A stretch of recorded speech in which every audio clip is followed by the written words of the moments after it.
Yeah, what's going on? You got your boy Quan John, Miss Portia Mystique. Say what up. Hey. Yeah. Motivational Motors, where we talk to inspirational Black people who've overcome adversity en route to prosperity. We got a very special guest today. We got Miss Rama Mercy, the CEO of Our Stop Shop. Say what's up, Miss Mercy. Hello.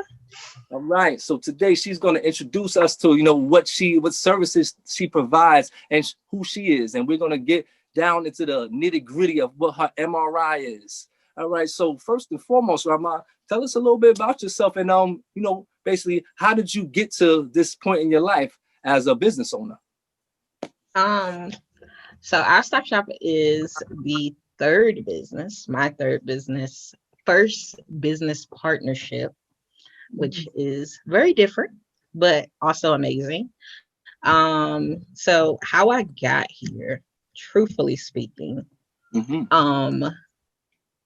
it was having to learn what I didn't know that I didn't know the hard way.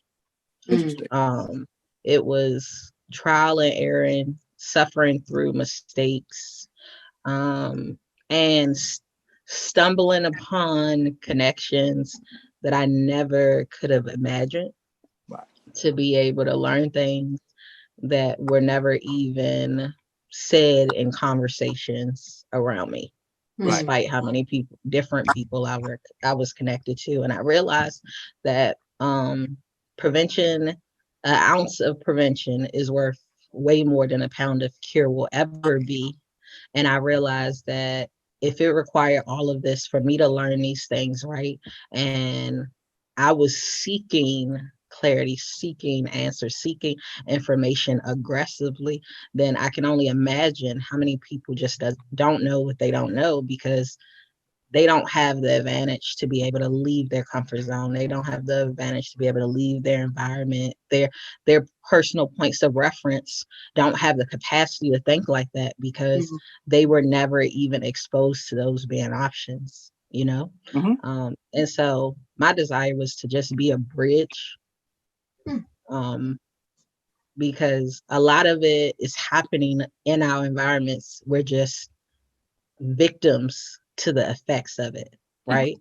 One of the surveys we did randomly in a couple of Black groups and on melanated people, right? We asked people like, how many people's corner store, convenience store in their neighborhoods are owned by somebody that actually lives in their neighborhoods? And it was like, nobody's, right? We have normalized an Asian or Arab or somebody from outside of our community being the immediate source or resource that we turn to, right? And nobody asks the important question, which is how can they afford to have this in our community? How do they even figure out that this is a good place for them to be able to build and successfully establish a business and thrive?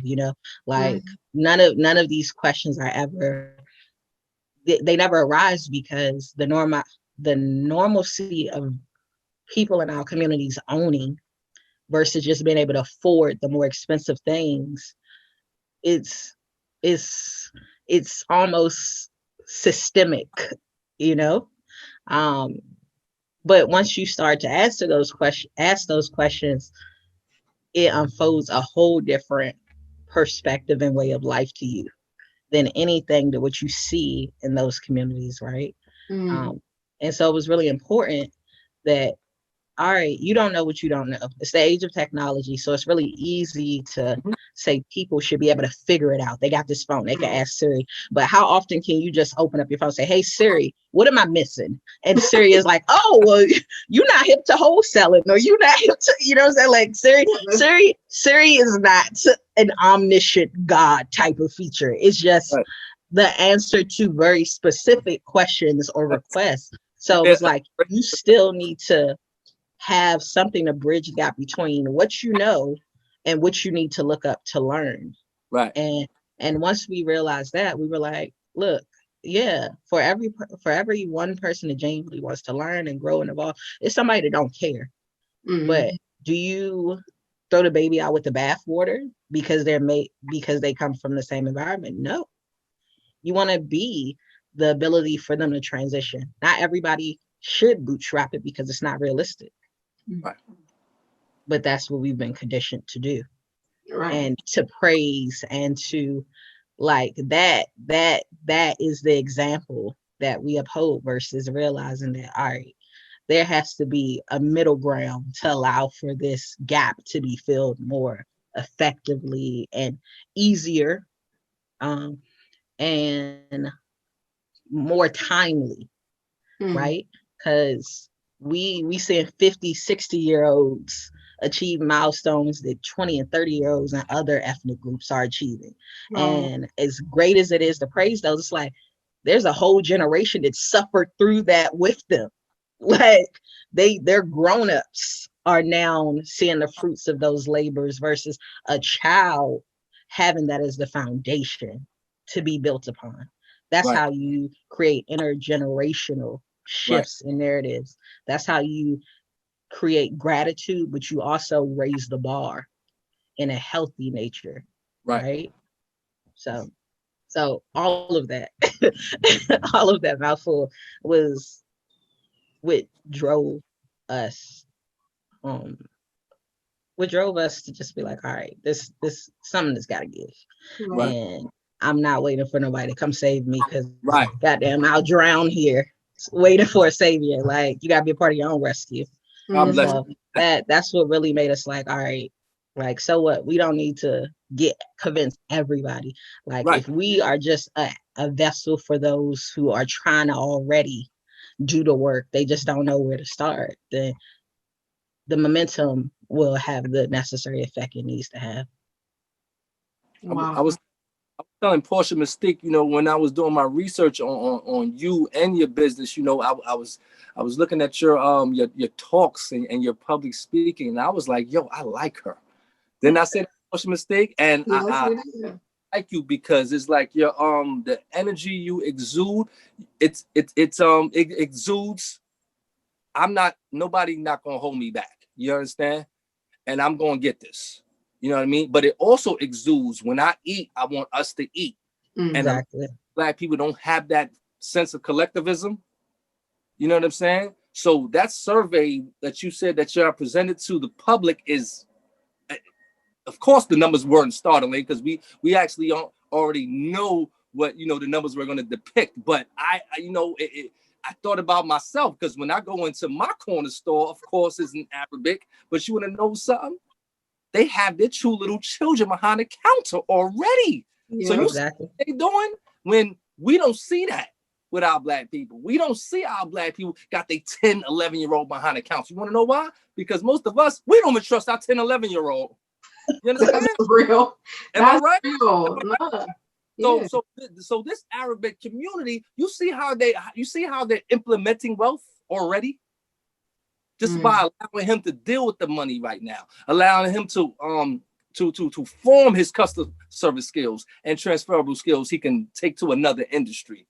So I actually applaud y'all for doing that survey, man, because I'm telling you, man, it's crazy for real. It starts there though. It starts there with who's in your neighborhood. Do they look like you, and why?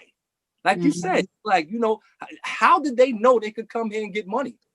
Where did they obtain this knowledge from? We don't ask the questions, man, at all. See, what I love about what you said and what you do, it's like Q said, it is about not only obtaining that knowledge for yourself because you know you're not going to get it from anybody else, but it's once you have that knowledge, you spread it to everybody. All of us, the whole community needs to learn it. And like, that's what, from my research of Our Stop Shop, is like, that's what it's about. It's about being able to grasp all that information from every aspect of your life. It's not just business. Like, it is every aspect of your life. It could be your personal financial freedom or your business finances, but all that information comes from Our Stop Shop. And it's just funny that today is day 3 of Kwanzaa, which is Ujima, which is collective work and responsibility. So it's about everybody working together and being responsible for one another and accountable, holding each other accountable, so you can create tomorrow's day, which is cooperative economics. Exactly. Right. Yeah. Well put, Portia. know? Like, So I want you to, in your own words, tell us exactly what people can expect from our Stop Shop. Like, what does it do? So our Stop Shop, we equip Black communities with resources, information um, for progression, development, and economic empowerment. And we do that through facts. So facts is made up of finances, affordable products, credit, travel at exclusive rates, and staffing services. Oh, like FACTS. Say that one more time. So facts, FACTS. F Yep. is Finances, A, affordable products, affordable products, like Black owned businesses and like the works, those same convenience stores, like nobody questions it because it's the only place they have. But the thing that triggered it, the final, like, I'm done with this stuff moment for me, that triggered me to say, listen, we've been talking about this, it's time. Like, I don't care what they talking about. That final moment for me was, I went to like a random gas station corner store in the neighborhood in preparation for a business trip. I had a business trip in the morning. We needed some baking soda real quick to run the last of my clothes in preparation for this business trip. I'm not a planner. My stuff is always done at the last minute.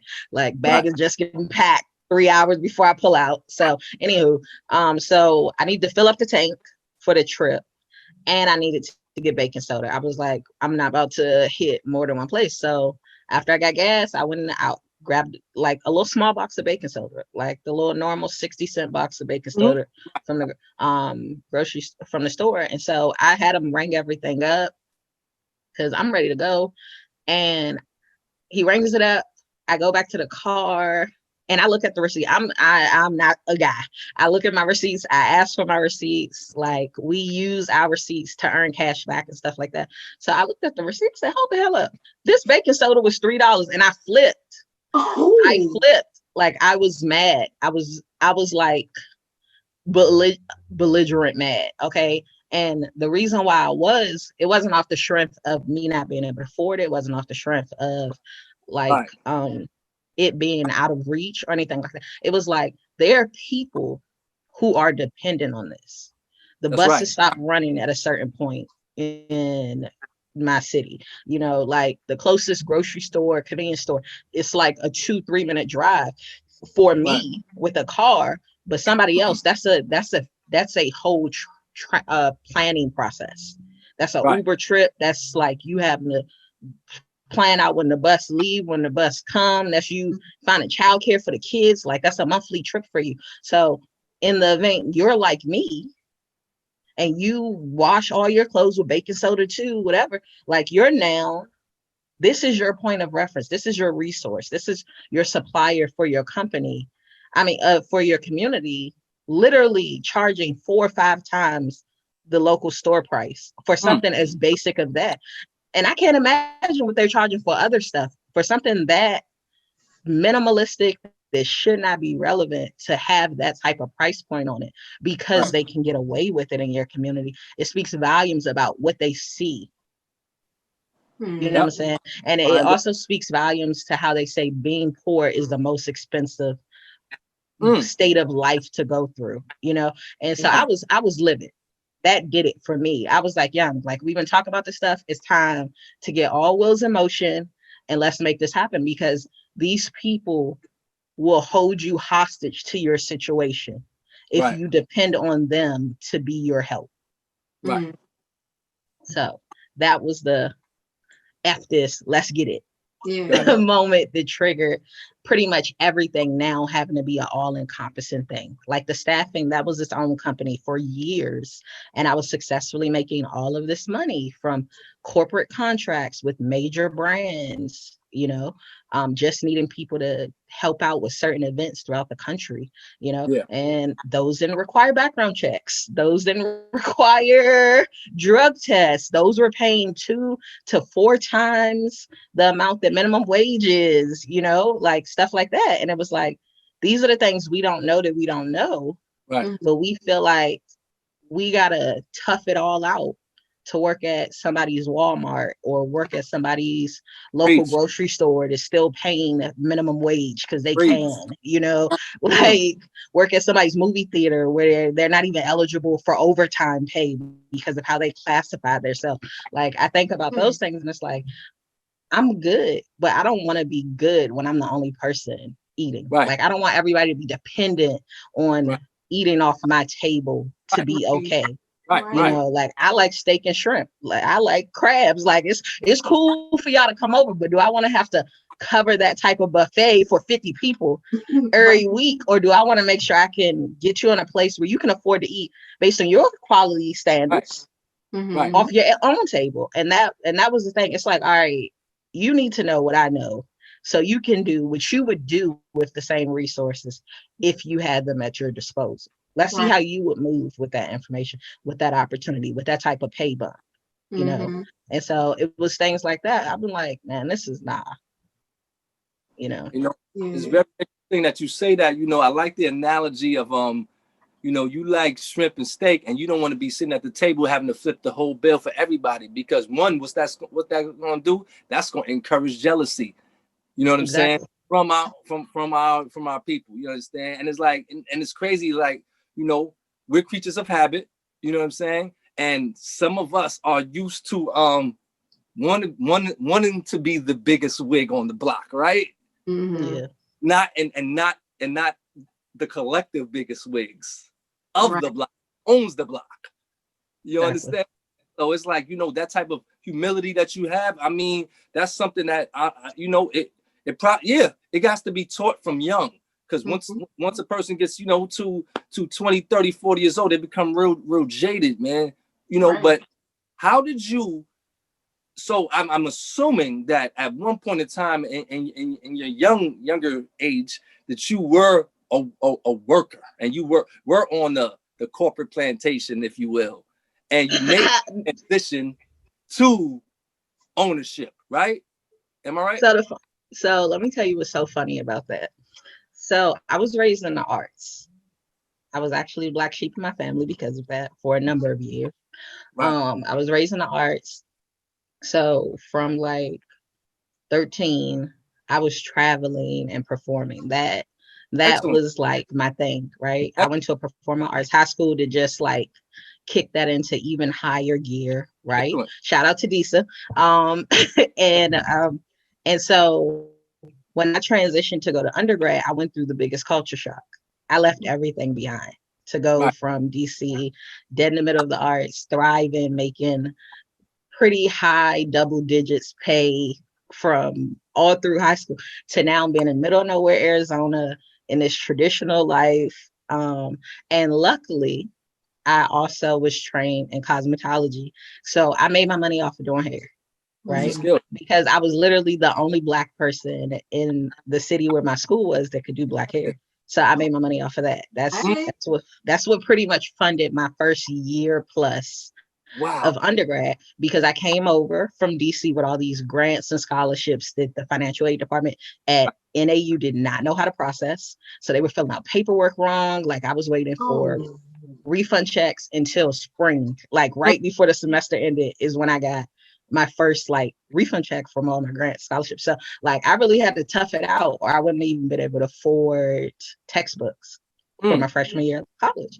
So did all of that. And then during the summer I traveled. Like I traveled and performed. That's how I made my money. So I probably spent 3 weeks of the whole summer actually where I was living in DC for the summer. The rest of the time I was on the road. I was all over the place. And then sophomore year of undergrad, I'm really giving y'all backstory right now. But sophomore year of undergrad, I met my ex-husband, who's also the father of my child. And he was a this is really, really hard to explain. But I was also I was a musical theater artist, but I was also a performing spoken word artist. Right. And so he was a really big fan of my work, but he hated to see me perform. Really weird.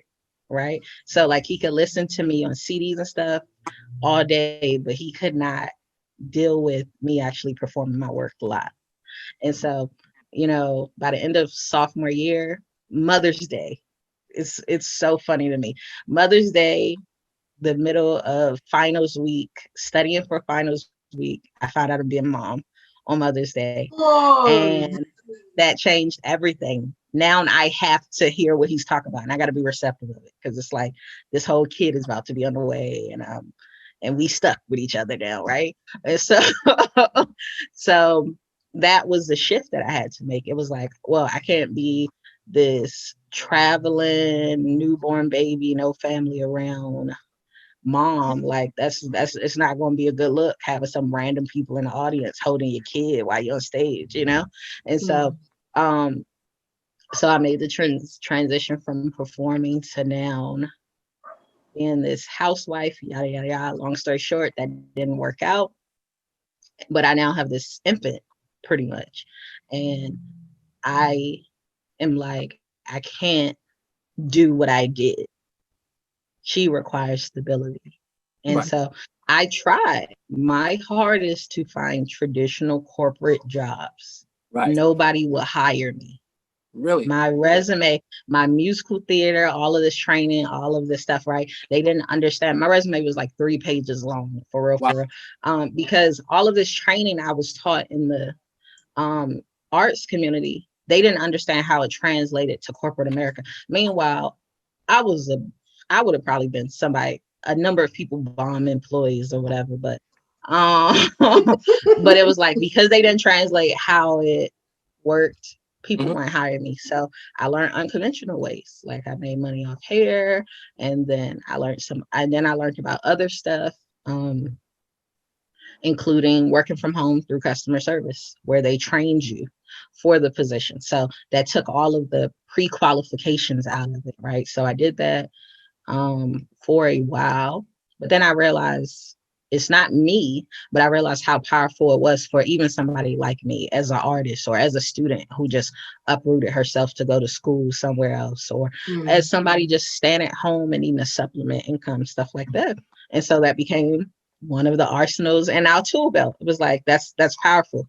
That eradicates you not knowing what you don't know, or you not having the resume for somebody to say yes to. You now create it, and you now control that narrative, right? So that was one of the things. And then from there, it was just like, I want to correct myself. I did work a traditional job for 4 months Okay. of my entire life. I was a data management prep. So what is that? So data management prep person.